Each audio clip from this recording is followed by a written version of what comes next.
والصلاة والسلام على سيد الأنبياء والمرسلين وعلى آله وأصحابه أجمعين إلى يوم الدين. میرے بھائیوں اور بہنوں، الحمدللہ آج 23 مارچ 2018 یوم پاکستان ہے، اور اس اعتبار سے سب سے پہلے تو میں اللہ کے حضور دعا کروں گا کہ اللہ تعالیٰ ہمارے اس ملک پاکستان کی حفاظت فرمائے، اسے اندرونی اور بیرونی خطرات سے محفوظ فرمائے، اور جو اسلام کے نام پر یہ ملک حاصل کیا گیا ہمیں صحیح معنوں میں اسلام کے نظام کو یہاں پر رائج کرنے کی توفیق عطا فرمائے، آمین۔ میرے بھائیو، آج میرے لیے یہ اعزاز کی بات ہے کہ تنظیم مغلیہ جہلم کی طرف سے، جو کہ ایک نان پولیٹیکل سٹیج ہے، قرآن و سنت کی روشنی میں مجھے ایک 15 منٹ کے لیے ٹاپک دیا گیا، اور اس کا نام ہے پہچان اور اس کی امپورٹنس کیا ہے۔ اس پہ میں انشاءاللہ تعالیٰ تھوڑی گفتگو کروں گا، اور گفتگو سے پہلے میں تنظیم مغلیہ جہلم کا شکر گزار ہوں کہ انہوں نے اس اعتبار سے یہ پروگرام ارینج کیا، اور اس میں یہ سیگمنٹ بھی رکھا کہ قرآن و سنت کی روشنی میں پہچان کی امپورٹنس لوگوں کے سامنے رکھی جائے۔ اللہ تبارک و تعالیٰ قرآن حکیم میں ارشاد فرماتا ہے سورۃ الحجرات میں پارہ نمبر 26 کے اندر آیت نمبر 13 ہے، اعوذ باللہ من الشیطان الرجیم، بسم اللہ الرحمن الرحیم، یا ایھا الناس انا خلقناکم من ذکر و انثی، اے لوگوں ہم نے تمہیں ایک مرد اور ایک عورت سے پیدا کیا، یعنی سیدنا آدم علیہ السلام اور اماں حوا سلام اللہ علیہا سے، وجعلناکم شعوبا وقبائل، اور پھر تمہیں برادریوں میں اور قبیلوں میں بانٹ دیا، لیتعارفوا، تاکہ تمہاری پہچان ہو سکے، یعنی یہ قبیلوں کا مقصد ایک دوسرے پر برتری جتانا نہیں بلکہ پہچان ہے۔ ان اکرمکم عند اللہ اتقاکم، بے شک اللہ کے حضور تم میں عزت والا وہ ہے جس میں خدا شناسی ہے، اللہ سے ڈرنے والا ہے، تقوی اختیار کرنے والا ہے۔ ان اللہ علیم خبیر، بے شک اللہ تعالیٰ علم والا ہے، خبر رکھنے والا ہے۔ اس آیت سے میرے بھائیوں اور بہنوں دو رزلٹ نکلے۔ نمبر 1 کہ یہ برادری اور قبائلی سسٹم جو اللہ تعالیٰ نے بنایا ہے، قومے کا سسٹم، یہ اس لیے ہے کہ اس کے ذریعے پہچان ہو، اور رزلٹ نمبر 2 یہ ہے کہ اس کی بنیاد کے اوپر کسی کی آخرت کا فیصلہ ہونے والا نہیں ہے، بلکہ وہ فیصلہ گاڈ کانشیسنس کے اوپر ہوگا کہ کون اللہ تعالیٰ کا تابع فرمان ہے۔ پہچان کی ڈیٹیل میں جانے سے پہلے میں یونیورسل بردرہڈ کے حوالے سے، عالمی بھائی چارے کے حوالے سے جو یہ آیت ہے، اسی کانٹیکسٹ میں امام کائنات سید الاولین والآخرین شفیع المذنبین رحمۃ للعالمین سیدنا و مولانا امام اعظم محمد رسول اللہ صلی اللہ علیہ وآلہ وسلم کا یادگار خطبہ جو آپ نے اپنی وفات سے تقریباً 3 مہینے پہلے حجۃ الوداع کا خطبہ دیا تھا، اس کے کچھ الفاظ نقل کرتا ہوں۔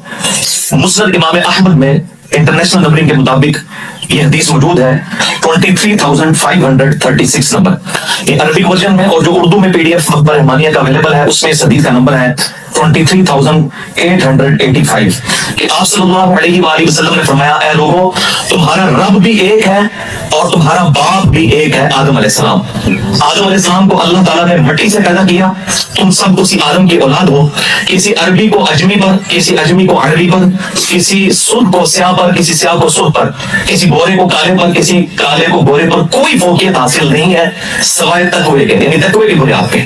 جس طرح کہ صحیح بخاری میں آتا ہے کہ سیدنا عمر رضی اللہ تعالیٰ عنہ کہا کرتے تھے، ابو بکر ہمارے سید ہیں کہ جنہوں نے ہمارے سید بلال کو آزاد کروایا، حالانکہ بلال حبشی تھے، لیکن سیدنا عمر عرب کے سردار ہونے کے باوجود ان کو سیدنا بلال، ہمارے آقا، ہمارے سردار بلال کہہ کے پکارا کرتے تھے۔ اب آ رہی ہے پہچان کی طرف، وہ اسی آیت کے اندر سورۃ الحجرات کی آیت نمبر 13 میں آیا، وَجَعَلْنَاكُمْ شُعُوبًا وَقَبَائِلَ لِتَعَارَفُوا، ہم نے تمہیں کنبے اور برادریوں میں تقسیم کیا تاکہ تمہاری پہچان ہو سکے۔ اس حوالے سے بخاری اور مسلم کی سینکڑوں احادیث گواہ ہیں کہ صحابہ کرام علیہم رضوان اپنے ناموں کے ساتھ اپنی پہچان لگایا کرتے تھے۔ یہ کوئی برادریزم نہیں ہے، اور نہ یہ کوئی تکبر کی علامت ہے کہ کوئی شخص اپنے ساتھ مغل لکھتا ہے، جس طرح میں بھی اپنے ساتھ انجینئر محمد علی مرزا لکھتا ہوں۔ یہ کوئی تکبر کی علامت نہیں ہے، نہ اس کی بنیاد کے اوپر کسی آخرت کا فیصلہ ہونے والا ہے۔ یہ دونوں ایکسٹریمز ہیں۔ صحابہ کرام علیہم رضوان کے نام ہمیں احادیث کی کتابوں میں بخاری اور مسلم کے اندر قبیلوں کے ناموں کے ساتھ ملتے ہیں۔ بڑا مشہور نام آپ نے سن رکھا ہوگا، ابو ذر غفاری رضی اللہ تعالیٰ عنہ، یہ غفاری ان کے قبیلے کی نسبت ہے۔ اسی طریقے سے ابو سعید خدری، یہ خدری ان کے قبیلے کی نسبت ہے۔ اسی طریقے سے ابو ہریرہ الدوسی، دوسی ان کا قبیلہ تھا۔ اسی طریقے سے سہل بن سعد الساعدی، ان کا قبیلہ تھا جس کی وجہ سے اسعدی کہلاتے تھے. پھر نبی صلی اللہ علیہ وآلہ وسلم کے جو مہمان تھے, میزبان, ابو یوب انصاری, وہ انصار قبیلے سے تعلق رکھتے تھے, اپنے ساتھ ان کے انصاری لکھا جاتا ہے. تو اس حوالے سے پہچان کوئی بری چیز نہیں ہے, لیکن ہمارے سب کانٹیننٹ کے اندر خصوصاً پہچان کے حوالے سے لوگوں نے اپنی پہچان کو بدلا بھی وقت کے ساتھ ساتھ, اور اس میں سب سے مظلوم طبقہ جو ہے وہ خاندان مغلیہ کا ہے. اور بیسیکلی میرے نزدیک اس کی دو ریزنز ہیں. ایک جو انگریزوں نے پرسیکیوشن کی یہاں پہ مسلمانوں کی, اور چونکہ عرب جو یہ سلطنت مغلیہ کے لوگ تھے, مغل لوگ, یہ حکمرانی کا مزہ چکھ چکے تھے اور انگریزوں کو انہیں سے خطرہ رہتا تھا. ان کو انہوں نے پھر اس طریقے سے پرسیکیوشن کی کہ انہوں نے اپنی برادریاں تک چینج کی.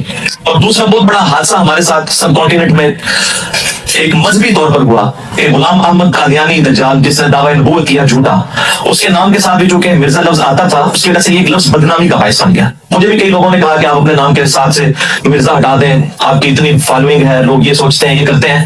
تو میں نے کہا کہ یہ تو اس طرح تو صحابہ کرام رضوان کے ناموں کے ساتھ بھی قبائل کے نام موجود ہیں, اور اس میں ہمارے محبوب صلی اللہ علیہ وآلہ وسلم کی اپنی جو مبارک ذات ہے وہ خود ہاشمی ہے. آپ کے ناموں کے اندر ہاشمی لفظ لکھا جاتا ہے. اسی کانٹیکسٹ میں صحیح مسلم کے اندر ایک حدیث موجود ہے انٹرنیشنل نمبر کے مطابق 5938, اور یہ مشکات میں بھی ہے 5740. آپ صلی اللہ علیہ وآلہ وسلم نے فرمایا اللہ تعالیٰ نے اولاد اسماعیل علیہ السلام کو عزت دی, پھر اسماعیل علیہ السلام کی اولاد میں سے بنو کنانہ کو, اور پھر بنو کنانہ میں سے بنو قریش کو, اور اس میں سے بنو ہاشم کو. یعنی سارے خاندانوں میں بنو ہاشم کو اللہ تعالیٰ نے عزت دی اور مجھے ان میں مبعوث کیا.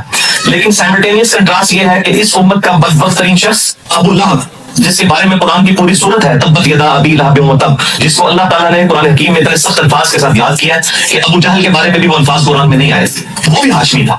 آپ کوئی کہ جی وہ ہاشمی خاندان ہی بدنام ہو گیا ہے. ابو لہب جو کہ ہاشمی تھا, اس لیے نعوذ باللہ نبی صلی اللہ علیہ وآلہ وسلم کو ہم ہاشمی کہنا چھوڑ دیں, تو یہ بالکل غلط ہے. یہ میں نے لاجیکل آنسر دیا ہے. اگر مرزا غلام قادیانی نے یہاں پر ایک فتنہ کھڑا کیا, اس کی بنیاد کے اوپر ہمیں لفظ اپنے نام کے ساتھ مرزا یا مغل یا بلاس یا چغتائی لگاتے ہوئے کوئی شرم و حیا محسوس نہیں کرنی چاہیے. یہ اسی طریقے سے جیسے کہ بعض لوگ کہتے ہیں کہ جی وہ کسی کو ترغیب دلائی جائے نا کہ آپ داڑھی رکھ لیں, تو بعض لوگ لیم ایکسکیوز پیش کرتے ہیں. بعض لوگ تو کہتے ہیں ٹھیک ہے ہماری سستی ہے. بعض لوگ یہ لیم ایکسکیوز پیش کرتے ہیں وہ جی آج کل تو جی ڈاکوؤں تے چوراں نے بھی داڑھی رکھی ہوئی ہے. تو میں ان کو یہی کہتا ہوں کہ پھر آپ داڑھی رکھ کر چور نہ ہو کر لوگوں کو بتائیں کہ شریف لوگوں نے بھی داڑھی رکھی ہوئی ہیں. اسی طریقے سے جو خاندان مغلیہ سے تعلق رکھنے والے لوگ ہیں وہ اچھے مسلمان بن کے یہ ثابت کریں کہ اگر ایک مرزا غلام قادیانی تھا تو ہزاروں ایسے مرزا اور ایسے چغتائی اور برلاس اور مغل موجود ہیں جو کتاب و سنت کی تعلیمات پر چلنے والے ہیں. ناک پر اگر مکھی بیٹھ جائے تو اس کا یہ مطلب نہیں کہ ناک ہی کاٹ دی جائے, مکھی کو اڑانا چاہیے. یعنی کہ میں نے اپنا اس حوالے سے پوائنٹ آف ویو سامنے رکھ دیا. اب بالکل آخر میں ایک سائملٹینیس کنٹراسٹ اس حوالے سے پیش کر دوں تاکہ لمیٹڈ ٹائم جو تھا اس میں میری گفتگو مکمل ہو جائے. اور وہ یہ ہے کہ جو لوگ اپنے خاندانی شناخت کو بدل لیتے ہیں, اس کے بارے میں کتاب و سنت میں کیا وعید آئی ہے. یہ مسئلہ کوئی کیجول نہیں ہے کہ ایک شخص جو ہے اس کا دادا جو ہے مغل تھا, آگے 3 بیٹے ہیں, 2 راجے اور جنجوئے لکھ رہے ہیں, تیسرا مغل لکھ رہے ہیں. اور یہاں پہ تو جنم میں کچھ ایسے مغل بھی ہیں جو سید بن چکے ہوئے ہیں, انہوں نے اپنی شناخت چھوڑ کے سید بن گئے. یعنی ڈبل قسم کے جھوٹ لگا دیے ہیں, نبی صلی اللہ علیہ وآلہ وسلم کے خاندان کی طرف اپنی نسبت کر دی ہے. تو یہ کوئی چھوٹا معاملہ نہیں ہے, نہ اسے کیجول لینا چاہیے. یہ بڑا سخت معاملہ ہے اور یہ اتنا سخت ایشو ہے کہ اسے قرآن پاک میں اٹینڈ کیا اللہ تعالیٰ نے اور اس کو ایڈریس کیا. سورۃ الاحزاب کی آیت نمبر 5 میں آیا ادعوہم لآبائہم ہوا اقسط عند اللہ. سیدنا زید ابن حارثہ کو زید ابن محمد کہا جاتا تھا کیونکہ وہ والد تھے آپ صلی اللہ علیہ وآلہ وسلم کے. تو اللہ تعالیٰ نے قرآن پاک میں یہ چیز نازل فرما دی کہ زید ابن حارثہ کو زید ابن محمد نہ کہو, زید ابن حارثہ کہو. ادعوہم لآبائہم ہوا اقسط عند اللہ, ان کو اپنے آباء و اجداد کی نسبتوں کے ساتھ پکارو, اللہ کے نزدیک یہی انصاف ہے. یہ نہیں کہ باپ کا نام بدل دیا جائے, باپ کی نسبت اور نسب بدل دیا جائے. اسی کانٹیکسٹ میں آخر میں 3 حدیثیں پیش کروں گا اور اس میں میری گفتگو کنکلوڈ ہو جائے گی. اور تینوں احادیث صحیح بخاری اور صحیح مسلم دونوں میں موجود ہیں, اور روئے عرض پہ اس سے زیادہ اتھینٹک احادیث کی کتابیں نہیں ہیں, اور یہ تینوں احادیث بخاری اور مسلم دونوں میں ہیں. پہلی حدیث صحیح بخاری اور صحیح مسلم کی متفق علیہ حدیث ہے. بخاری میں 6766, مسلم میں 219 اور مشکات میں بھی موجود ہے 3314. آپ صلی اللہ علیہ وآلہ وسلم نے فرمایا جو شخص جان بوجھ کر اپنے آپ کو کسی غیر باپ کی طرف منسوب کرے, ایسے شخص پہ اللہ تعالیٰ نے جنت حرام کر دی. ایک تو ڈائریکٹلی ہے نا, ایک بندہ اپنے باپ کا نام ہی بدل دیتا ہے. ایک یہ ہے کہ باپ مغل تھا یا باپ سید تھا اور بیٹا مغل بن گیا, باپ راجا تھا اور بیٹا جو ہے وہ آگے سے جٹ بن گیا. یعنی کہ صرف پرٹیکولرلی مغل فیملی کے پوائنٹ آف ویو سے بات نہیں کرنا, جو کہ ریلیجس ٹاپک ہے سب کے اعتبار سے, تو اس پہ جنت حرام ہے. یہ بڑا